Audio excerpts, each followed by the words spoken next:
My name is Masika Shelton Bell, and this is my professional disposition video.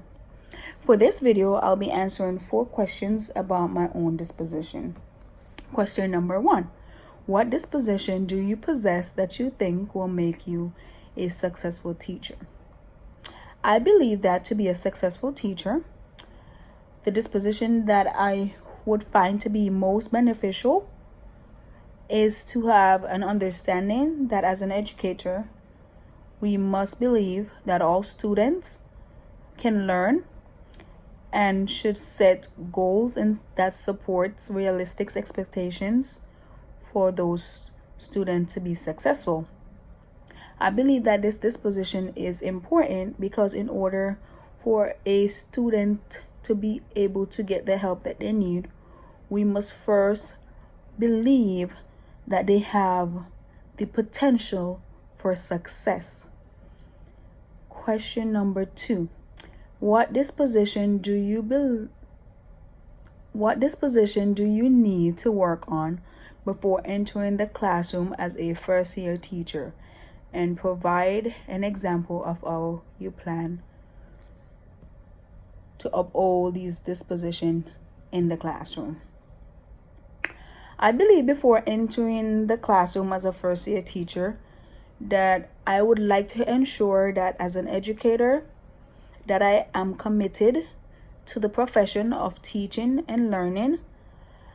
It is my belief that in order for me to be effective in this profession, a person must be sure that this is the field that they'll fit into.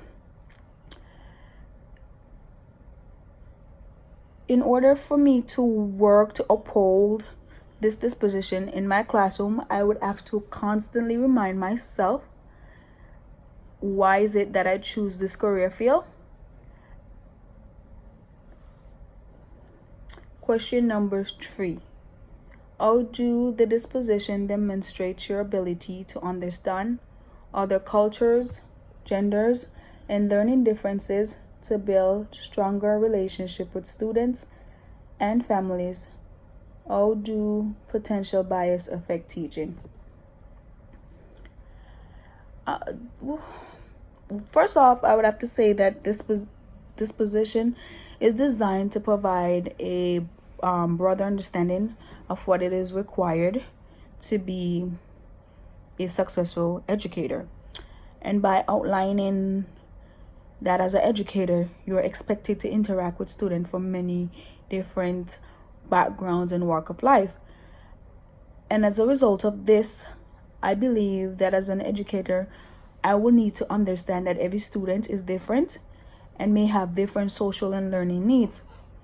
Therefore, I will have to definitely be mindful and open to diversity.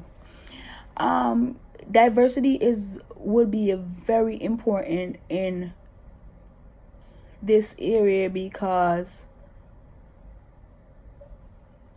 if we don't understand the differences between cultures, we tend to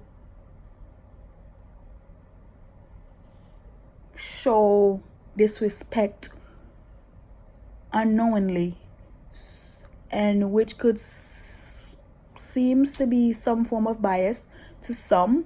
It may not be intentional, but as I was saying earlier, I believe that once we're able to understand diversity, we can always see ourselves as better educators. Question number 4. How do you anticipate using feedback from your annual performance evaluation, observation, and data on student performance to adjust your disposition and teaching practice to benefit learning? Well, I believe that any feedback that is provided can provide an insight as to my effectiveness as an educator.